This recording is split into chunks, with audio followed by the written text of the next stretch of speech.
So guys, जैसा कि हमने पिछले एपिसोड में देखा कि एल्डर हे किंग ने जियोयान को उसके एंसेस्टर के बारे में कुछ नहीं बताया। जियन उन सभी को छोड़कर नहीं जाना चाहती थी, पर सभी ने वादा किया कि तुम अपनी कल्टिवेशन को इम्प्रूव करने के बाद वापस हमसे मिलने आ सकती हो। जियोयान ने उसे कुछ पिल्स दी थी। जियन भी मान गई और हे किंग उसे अपने साथ लेकर वहाँ से निकल गए थे। जियोयान भी फॉलिंग स्टार पवेलियन में अपने साथियों के साथ आ गया था। उसे देखकर सभी काफी खुश हुए। जियोयान अपने साथ सोल ओरिजिन फ्रूट को लेकर आया था, जो एक गोल्डन ग्रेड का सोल ओरिजिन फ्रूट था। इससे याओ लाओ अपनी सोल एनर्जी को रिस्टोर कर पाएंगे और उनकी पावर में बढ़ोतरी हुई। तभी किंगलिन की बॉडी पर हार्ट पॉइजन ने असर दिखाना शुरू कर दिया था। जियोयान अपनी हेवनली फ्लेम की मदद से उस पॉइजन को बाहर निकालने लग गया था। साथ ही उसने पिल बिस्टे के ब्लड एसेंस का भी इस्तेमाल किया। काफी हद तक उसके बॉडी से पॉइजन निकल गया था। अब सिर्फ आखिरी स्टेप बचा हुआ था, पर तभी जियन का फाइट स्पिरिट ओरा एक्टिवेट हुआ और एक 9 हेड वाला सरपेंट बाहर आ गया था। वो दरअसल एक हेवनली सरपेंट की आत्मा होती है, जो एक प्राचीन जानवर होने की वजह से उसकी शक्तियाँ काफी अनोखी थी। उसके हर एक हेड में अलग अलग म्यूजिकल पावर होती है। जियोयान उसे देखकर डर जाता है, क्योंकि उसका ओरा काफी हिंसक नजर आ रहा था। वो 9 हेडेड सरपेंट जियोयान को खाने के लिए आगे बढ़ता है, पर जियोयान 3000 लाइटनिंग मूवमेंट का इस्तेमाल करके उस अटैक से बच जाता है और तेजी से बचकर भागने लग जाता है। 9 हेडेड सरपेंट सभी तरफ से उस पर अटैक करने की कोशिश करने लग जाता है, पर जियोयान सभी अटैक से बच रहा होता है। पर जियोयान को काफी प्रॉब्लम हो रही थी। वो बिस्ट तेजी से उसके पास आ रहा था। जियोयान अपने हेवी रूलर को बाहर निकालकर उस पर अटैक करने लगता है, पर हेवनली बिस्ट के 9 हेड होने से वो पीछे से भी उस पर अटैक कर रहे थे, जिससे जियोयान भी घबरा गया कि यह काफी फास्ट है। वो वक्त रहते आगे से हट जाता है, जिससे वो बच गया। जियोयान अब दूर आ चुका था, इसीलिए 9 हेडेड सरपेंट अपने विश की फुकार से जियोयान पर अटैक करने लगता है। जियोयान अपने रूलर को प्रोटेक्टिव शील्ड की तरह इस्तेमाल करता है, जिससे वो उस विश को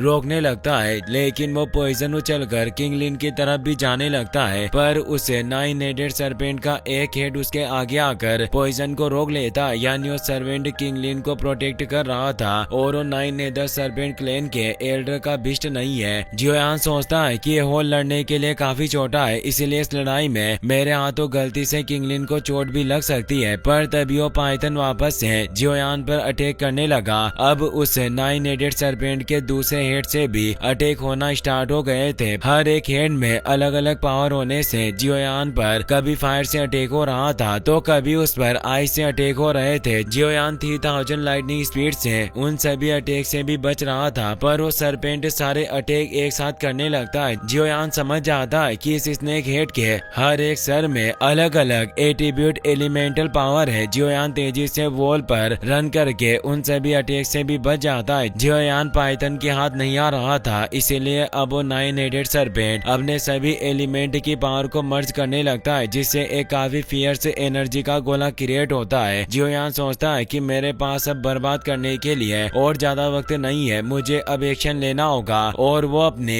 3000 लोटस हार्ट फ्लेम का इस्तेमाल करके 3000 बर्निंग फ्लेम ड्रैगन को बाहर निकालता है और उससे अटैक करता है। हेवनली फ्लेम ड्रैगन उस एनर्जी बॉल को पकड़ लेता है और अपने हेड से अटैक करके उसे नष्ट कर देता है। जियोयान के इन एनर्जी के उतार चढ़ाव से किंगलिन की भी आंखें खुल जाती है। वो देखती है कि 9 हेडेड सरपेंट जियोयान पर अटैक कर रहा है। जियोयान की जान खतरे में थी, इससे वो परेशान होती है। वो सरपेंट जैसे ही जियोयान पर अटैक करने बढ़ता है, तो वो उसके सामने आ जाती है और कहती है कि तुम जियोयान को नुकसान नहीं पहुंचा सकते, ये मेरे बड़े भाई है। और वो अपने ट्रिपल जेड स्नेक फ्लावर प्यूपिल का इस्तेमाल करती है, जिससे वो 9 हेडेड सरपेंट की सोल बिखर जाती है और उसकी आंखों के अंदर समा गई। किंगलिन को इससे चक्कर आने लगते हैं। वो जियोयान से कहती है कि मुझे माफ करना, मेरी वजह से आपको परेशानी हुई। तभी वो कमजोरी की वजह से गिरने लगती है। जियोयान उसे पकड़कर नीचे ले आता है और पूछता है कि क्या तुम ठीक हो। किंगलिन बोलती है कि मुझे चक्कर आ रहे हैं। जियोयान उसकी बॉडी को चेक करता है। वो हैरान हुआ बोलता है कि मैं काफी दिनों से तुम्हारे पॉइजन को बाहर निकाल रहा था। मैंने काफी हद तक पॉइजन को बाहर निकाल दिया और पूरा पॉइजन बाहर निकालने में सिर्फ एक कदम ही दूर था, पर अब तुम्हारी बॉडी में वो इंपियर करप्शन हार्ट पॉइजन पूरी तरीके से खत्म हो चुका है और उसके सभी विषाक्त पदार्थ जो तुम्हारी बॉडी में मौजूद थे वो भी नष्ट हो गए। पर ऐसा कैसे हुआ? किंगलिन बताती है कि शायद हो सकता है कि मेरी बॉडी में जो 9 सरपेंट की स्पीड मौजूद है, उसने मेरी बॉडी के बचे हुए पॉइजन को नष्ट करने में मदद की होगी। जियोयान कहता है कि आखिर ये 9 हेडेड सरपेंट तुम्हारी बॉडी में कैसे आया और ये क्या है। वो बताती है कि ये एक एशियन हेवनली सरपेंट की सोल है जो मैंने अपनी बॉडी में एजो कर ली थी। जियोयान परेशान हुआ सोचता है कि ये एक एशियन हेवनली सरपेंट है और Asian snake magical type snake जानवरों के पूर्वज होते हैं जिनके अंदर हेवन और अर्थ को नष्ट करने की शक्ति होती है। और अगर ये भी एक एशियन हेवनली सरपेंट है तो इसकी पावर भी उस एशियन हेवनली फिनिक्स के बराबर होगी। पर इन एशियन स्नेक को लुप्त हुए काफी वक्त हो गया, पर उसे याद आता है कि उसने प्राचीन किताबों में एशियन स्नेक के बारे में पढ़ा था और वो किंगलिन से कहता है कि मैंने सांपों के बारे में बहुत कुछ पढ़ा है, पर रिकॉर्ड्स के मुताबिक ऐसा कोई एशियन हेवनली सरपेंट नहीं था जिसके 9 हेड्स हो। किंगलिन बताती है कि एक म्यूटेटेड एशियन हेवनली सरपेंट है, यानी ऐसा सरपेंट जिसने जेनेटिक चेंजेस की वजह से खुद को विकसित किया। किंगलिन विस्तार से बताती है कि मैं गलती से एशियन माउंटेन रेंज में पहुंच गई थी जहां मुझे एशियन हेवनली सरपेंट का स्केलेटन मिला। मैं उसके बारे में जानने के लिए उत्सुक थी, इसलिए जिज्ञासा की वजह से मैंने triple Z green snake flower pupils का इस्तेमाल किया। मैंने कभी नहीं सोचा था कि हड्डियों के उस ढांचे के अंदर एशियन हेवनली सरपेंट की आत्मा मौजूद होगी जो मेरी टेक्निक की वजह से बाहर निकल आई। प्राचीन काल में सभी सांपों के बीच रॉयल ब्लड लाइन वाले टॉप मैजिकल बीस्ट के सिर्फ 2 ही कबीले हुआ करते थे। एक ये एशियन हेवनली सरपेंट था और दूसरा स्काई डेवरिंग पाइथन था। और बीस्ट डोमेन में जो 9 नेदर अर्थ क्लेन के लोग हैं वो भी इन्हीं एशियन हेवनली सरपेंट के वंशज है। जियोयान स्काई डेवरिंग पाइथन के बारे में सोचने लगता है। उसे मेडुसा की याद आती है क्योंकि काइलिन भी विकसित होने के बाद 7 कलर्ड स्काई डेवरिंग पाइथन में बदल गई थी जो उसके साथ इतने वक्त तक रही। और वो किंगलिन से कहता है कि तुम्हारी बॉडी में मौजूद एशियन हेवनली सरपेंट को लगा होगा कि मैं तुम्हें चोट पहुंचाऊंगा, इसलिए उसने मुझ पर हमला किया। किंगलिन क्षमा मांगते हुए कहती है कि मुझे आपको पहले इस बारे में बता देना चाहिए था, पर अब मैं फ्यूचर में कभी इस एशियन हेवनली सरपेंट को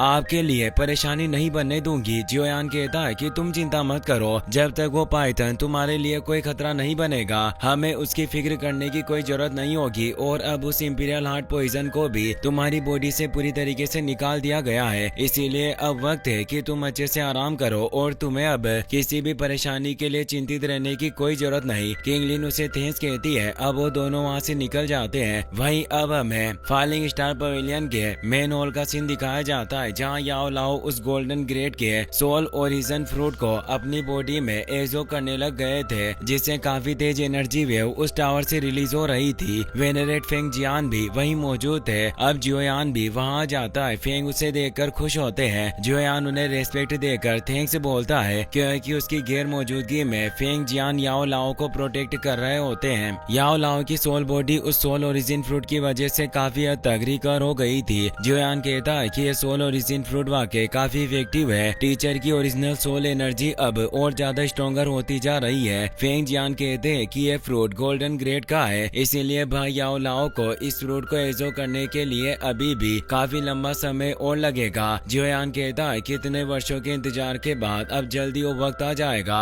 जब मैं मास्टर के लिए फिजिकल बॉडी को रिफाइन करूंगा, पर इसमें इतनी जल्दबाजी करने की जरूरत नहीं। मास्टर को आराम से पहले अपने सोल पावर को रिकवर करना चाहिए और मैं निश्चित रूप से पूरी सेफ्टी के साथ मास्टर की फिजिकल बॉडी को रिफाइन करूंगा। फेंग जियान उसे कहते हैं कि तुमने प्राचीन खंडरों से आने के बाद बिल्कुल भी आराम नहीं किया, इसीलिए तुम थोड़ा आराम कर लो। मेरे यहाँ होते हुए तुम्हारे मास्टर को कोई नुकसान नहीं पहुँचा सकता। जियोयान कहता है कि ठीक है, मैं समय का सदुपयोग करूंगा और प्राचीन खंडरों से अपनी लाई हुई हेवनली टीयर की कॉम्बैट स्किल को एजो करूंगा। फेंग जियान हेवनली टीयर कॉम्बैट स्किल का नाम सुनकर हैरान होते हुए कहते हैं कि इस हेवनली स्किल को तो सभी कबीले के लोग हासिल करना चाहते थे, साथ ही ओल्ड गोस्ट जाइजिंग भी इसे हासिल करने आया था, पर फिर भी उनके हाथ कुछ नहीं लगा। वाह के लड़के, तुम काफी कमाल के हो जो तुमने सभी की नजरों से बचते हुए इसे पा लिया। जियोयान कहता है कि मेरा भाग्य अच्छा था, इसीलिए मैं इसे हासिल कर पाया। और अब वो एक शांत जगह के लिए दूसरे हॉल में आ जाता है जहाँ वो उस डूशेंग की उन 3 हड्डियों को बाहर निकालता है जिनमें वो हेवनली कॉम्बैट स्किल इम्प्रिंट थी। जियोयान अपनी सोल पावर के थ्रू उन हड्डियों से हेवनली कॉम्बैट स्पेस में जाने की कोशिश करता है, पर ऐसा नहीं कर पाता। वो हैरान हुआ कि आखिर में सोल पावर से इनके अंदर प्रवेश नहीं कर पाया। हो सकता है कि हेवनली स्किल होने से